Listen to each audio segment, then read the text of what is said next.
In today's video, I want to talk to you about some clear signs that your family is using you as the family scapegoat. Serious stuff. Painful, actually. Let's do it. Hey friends, Tamie M, Joyce here, empowerment life coach, creator of the Freedom class and the Ascension class. And if you're new to my channel, welcome. Please take a second to say hello and introduce yourself in the comments section below.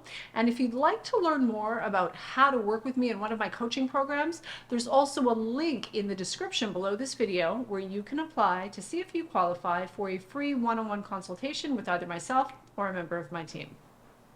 So let's talk about some clear signs that your family is using you, quite literally targeting you, as the family scapegoat. No matter how good things look on the outside, no matter how well presented, well dressed, high functioning, successful, and influential or not the family in question may be, you know you're looking at, or worse, you know you're completely enmeshed with a sick and highly dysfunctional family system when one member of the family is singled out and perpetually targeted, no matter how passively or aggressively that targeting may be. Every dysfunctional family needs a scapegoat, a literal target onto whom is projected all of the family's pain, shame, rage, and fury. All of the family's emotional, psychological, and spiritual sickness, unwellness. In other words, their disowned shadow. And if that person is you, I have some things to say to you at the end of this video that you don't want to miss. So stick around. Now, let's begin by unpacking the concept of what it means to be cast as the family scapegoat in a sick and dysfunctional family system.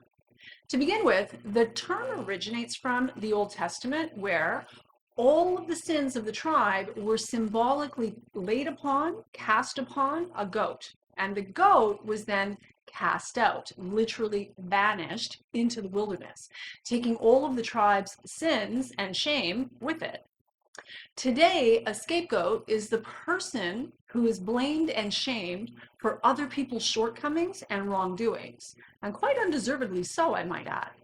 Scapegoating is a very common phenomenon in dysfunctional families, especially when one or more of the family members carry a lot of unresolved pain, shame, and trauma of their own. And this is especially true when these family members have untreated mental health issues, like, for example, are in active addiction, or have a destructive narcissist personality pattern, or worse even, have an undiagnosed and therefore untreated personality disorder. In the case of a highly narcissistic family, like the one I grew up in, it's not only inevitable, it's actually quite predictable that one member of the family be cast in the role of scapegoat, and usually from a very young age. Why? Well, because, as I just said, people with a destructive narcissist personality pattern literally need a target. They require someone to project their disowned shadow onto. And the family scapegoat serves this purpose very well by being the one person in the family who bears the brunt of, and again, the narcissistic family member's pain, shame, anger, and fury. And as such, anything and everything that goes wrong inside the family dynamic is always somehow the scapegoat's fault. What's worse is the other codependent and narcissistic family members follow the primary narcissist lead by either turning a blind eye to the abuse and or choosing to align with the narcissist and therefore agree, even if only through silent consent. Nonetheless, they agree and are therefore complicit in the notion that the so-called problem child, teen, or adult who has been singled out deserves what they're getting. Nice. To be clear, these deeply unconscious, often unbelievably naive, if not entitled, sick, and therefore quite malevolent in nature themselves, these members of the sick family system fully enable and therefore participate in the scapegoating and what is often the terribly heartless and cruel targeting of one member of the family. Now, if you want to better understand narcissistic enabling, you can go deeper by watching this video here. The point being, whether it be primarily through toxic gossip and constant perception manipulation, or more severe forms of targeting, abandonment, neglect, and abuse, the family members will join in and openly target the scapegoat as well. Not always, of course, but often this is exactly what goes on. After all, it's a whole lot easier to blame someone else for the things going wrong in the narcissist's life or the family at large than it is to accept responsibility for themselves and the unmanageability of their own lives. Not to mention the very real relationship crimes they themselves have committed or are in the process of committing. After all, getting real is hard. Being really honest and truthful is hard. Real self-reflection and taking radical responsibility for one's own attitudes and behavior is hard for narcissistic people. And they're enabling little entourage.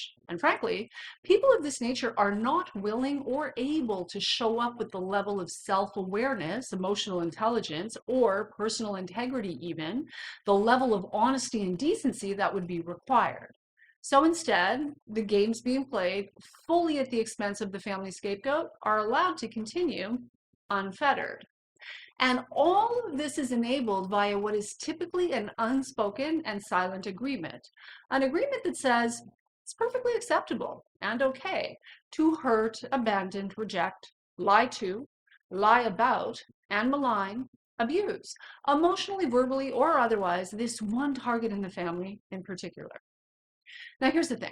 Despite outward appearances, deep down, narcissistic people are incredibly fear and shame-based, which makes the prospect of looking inward and doing their own work terrifying to say the least. So again, being the toxic little cowards and bullies that they far prefer to project their issues outward onto the nearest highly empathic target. Meanwhile, the golden children in the sick family system have an entirely different experience, as they're often treated with relative kindness, decency, love, compassion, empathy, and respect even, while also being shielded and very much protected from the harsher realities going on within the sick family dynamic.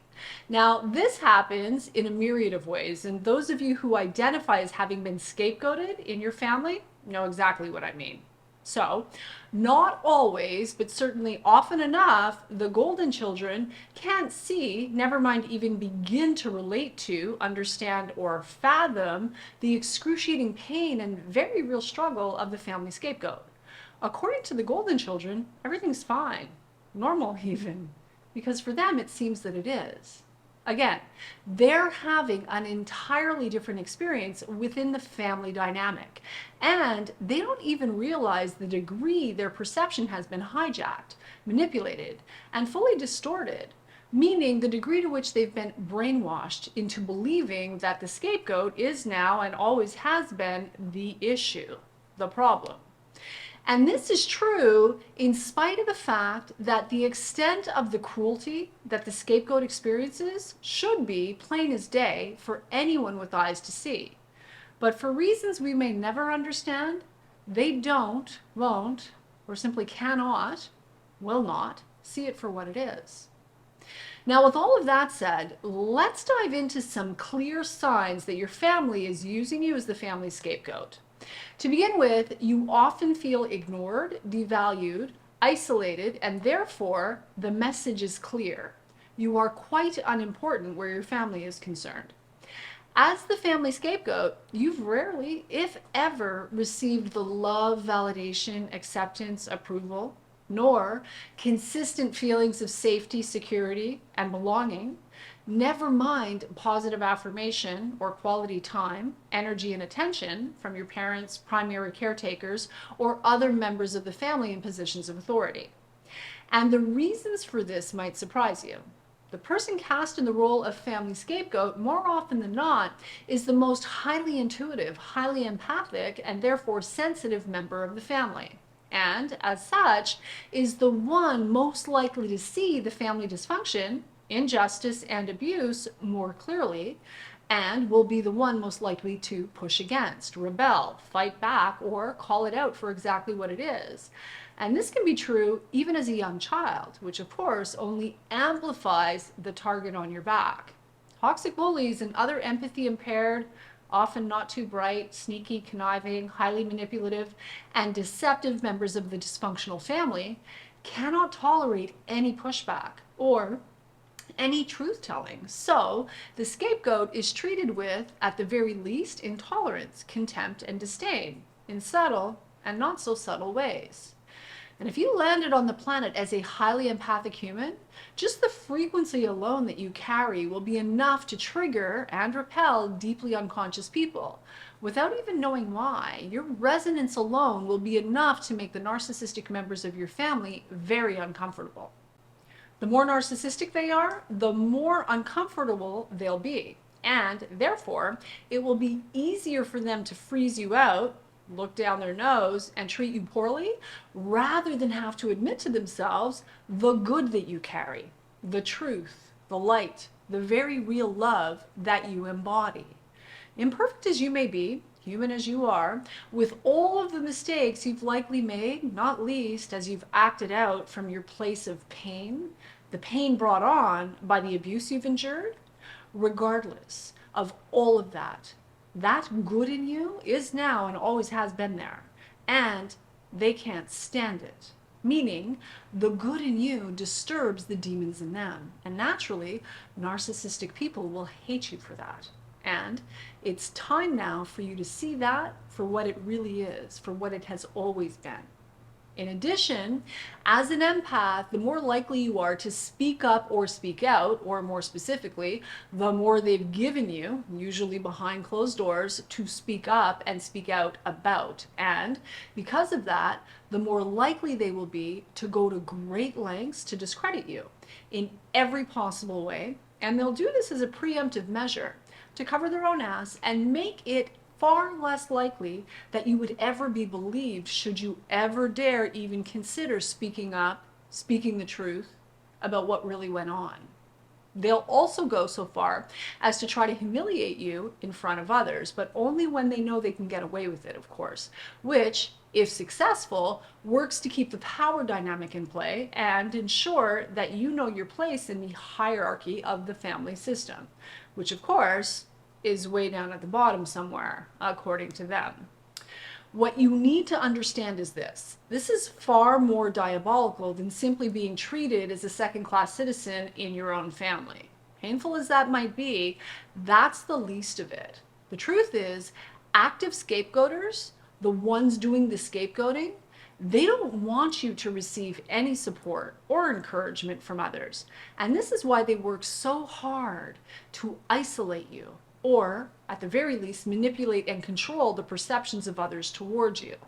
They'll do things like exclude you from family functions and then lie about why you're not there, making sure you look and sound like the problem while they're at it. They'll make disparaging remarks and take every opportunity to gossip about you behind your back, while having the audacity to act as if they're deeply concerned about you and your well-being. All the while, they're the ones responsible for the degree to which you're being marginalized, if not completely ostracized, by the family at large. The truth is, you'd have been better off being raised by a pack of wolves. But of course, they don't see it that way, narcissists being the way that they are. Again, they'll work to separate and isolate you emotionally and physically by creating unnecessary conflict and spreading rumors, and all of this has one purpose: to keep you separate, apart, isolated, and marginalized so they can have control over the narrative, specific to who you are, according to them. So make no mistake, friends, narcissistic scapegoaters want you to feel isolated, alone, confused, abandoned, and rejected. They want you to feel utterly unworthy and powerless, while they control the general perception, pretending to care about you and your well-being, while in reality they couldn't give a flying bleep about you or your well-being whatsoever. Now, comment below and tell me whether or not you identify as being cast as the family scapegoat. Let me know in the comment section below.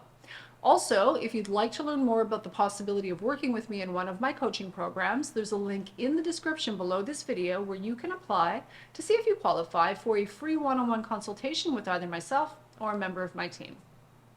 Next on the list of some clear signs your family is using you as the family scapegoat, they will lie to you and about you with very deliberate intent to not only manipulate perceptions, control narratives, isolate and marginalize you, as I've already alluded to, but also, as I was recently reminded of via a horrible experience perpetrated on a client of mine who has endured some of the most long-standing and severe scapegoating at the hands of her family that I've ever witnessed. And I promise you, that's saying a lot. As I was recently reminded, sometimes the lying is done with deliberate intent to emotionally and psychologically terrorize you, literally terrorize you, and it seems just for kicks, their own sick kicks. And then they'll run around town acting as if they are the ones who have been victimized and terrorized, for real. Here's how this one went down. And to be clear, I have my client's full permission to share this story. So, my client received a text message from a son whom she's estranged from, and quite painfully, I might add. And the context of the text message was worded in such a way as to lead her to believe that he had been diagnosed with colon cancer. Scary stuff for any mother under any circumstances. Now, the message had to be delivered through another son because she and the son who was reaching out were no longer in contact. So son number 2, who was clearly well aware of the situation and therefore, in my view, fully complicit, when he agreed to send son number 1's message to their mother, worded the way that it was. Now, in addition to the terror that naturally shot through her own mind and body when she received this message, the very real pain and fear that this caused her 80-something-year-old mother, the son's grandmother, and her daughter, the son's sister, is no small thing. But get this. After reeling from the shock and pain of this message, receiving the message that her son, whom she's estranged from, has colon cancer, after reeling for the better part of a week, it turned out that he wasn't diagnosed with colon cancer after all. Rather, he had merely tested positive for polyps, with an at-home test, no less. And quote unquote, no one thinks he has cancer, Mom. Come again? Friends, I read the original text message. My husband read the original text message, and we're pretty sane, rational people. And we both agreed no one would receive that text worded the way it was and not believe that they were being told that the son had been diagnosed with colon cancer. That, my friends, is a very sick game to play, and in the case of this family, a prime example of the extreme level of targeting and scapegoating that has been going on for decades. And now some of the adult children have jumped on the bandwagon. Nice. In my view, both brothers knew full well the implications of the message they were sending to their mother, how exactly it would be received and perceived, and the very real impact that it would have. That, my friends, is an example of emotional and psychological terrorism. Even if we give them the benefit of the doubt, which in my view would be a wild, wild stretch, but even if we allow them the grace, that possibility, they didn't choose the wording very well or didn't think to open the dialogue by first assuring her that it wasn't an actual formal diagnosis and therefore a potential death sentence. Even if we were to give them that grace, which again would be a wild stretch, the complete and utter lack of empathy and conscience involved in a maneuver like this demonstrates such a high level of empathy impairment, such a colossal lack of conscience for the impact, the effect this would have on not only the primary family scapegoat, mom, the mother, but also their grandmother and their sister. That's some messed up stuff, to say the least. And let's be real, I know these people. They may be wounded and they clearly have mountains of work to do still. but they aren't stupid. In fact, quite the opposite. So it's very clear to me, even in a best case scenario, not only the colossal self-absorption involved, the lack of decency, and the sheer malevolence involved in putting anyone through that. As you've heard me say before, when they show you who they are, believe them. Anyone with any empathy at all wouldn't do that to their worst enemy, not least of which their mother, imperfect as she may be, mistakes galore that she has made. That is a line you simply do not cross. And again, for the record, I have my clients' full permission to share this story, anonymously, of course, as I've done. Now, here's the takeaway. Something like this isn't just abuse. It's emotional and psychological terrorism. And if the father had any integrity as a man whatsoever, there would be consequences, serious consequences. Even though this totally unnecessary and highly malevolent trauma was perpetrated on his ex-wife, naturally, not his favorite person, regardless, there would be consequences. Where I come from, a man, a real man, would get wind of a story like this, that his two grown sons pulled a stunt like this, and the hammer would come down so hard, they would think twice about ever hurting the women in their family again, like these two little boys did. Consequences. And therein lies the problem, my friends. The wrong person is suffering the consequences of all of this dysfunction and deep, deep unconsciousness. In sick family systems, the wrong people are suffering consequences, while the perpetrators are fully enabled and propped up.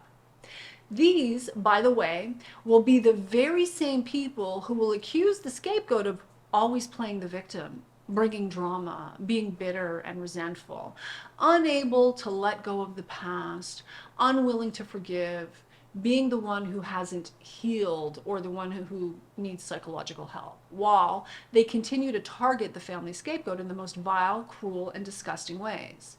This is the epitome of being hurt and then blamed for the hurt that the narcissist is causing deliberately. Remember that. Now, with all of that said, let's talk about the detrimental effects of being the family scapegoat. Sadly, many people don't even recognize that they've been the scapegoat for decades. And when this is the only type of family life you've ever known, it's your normal, no matter how painful and sick the dynamics at play may be. It's easy to internalize the stress and end up with anxiety, depression, and or some form of addiction, and then be further blamed, shamed, and criticized for the very real and often debilitating struggles you deal with that are an exact net result of having been targeted and abused in this fashion by your family, and often since early childhood. And sadly, some scapegoats simply choose to shut down emotionally as a means of surviving what they've been going through. They find ways to numb out so they don't have to feel much of anything. And as you can imagine, this can cause a myriad of problems in our adult relationships, since we tend to attract what is a vibrational match to our unresolved issues and our original family of origin wounding and trauma.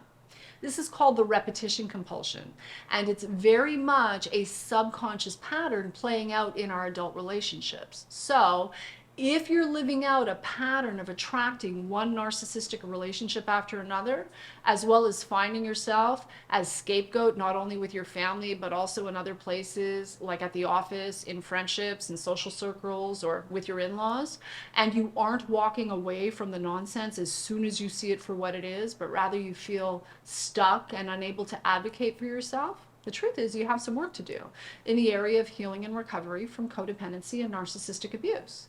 And the other thing is, and I want you to hear this, you deserve better, so much better. Please give yourself the gift. It's time now. And on that note, I'm going to call it a wrap. But before I go, you should know that the Ascension class is open for enrollment. Now, this is for you if you're ready and able to invest in yourself. You're ready to shift your identity, master the law of attraction, heal your relationship with money, and put a full stop end to the limiting beliefs and self-sabotaging behaviors that are holding you back and preventing you from living your best life. If you're ready to reinvent yourself from the inside out, create your dream life by design, and finally become the you were always meant to be, click on the link in the description below this video where you can apply to see if you qualify for a free one-on-one consultation with either myself or a member of my team.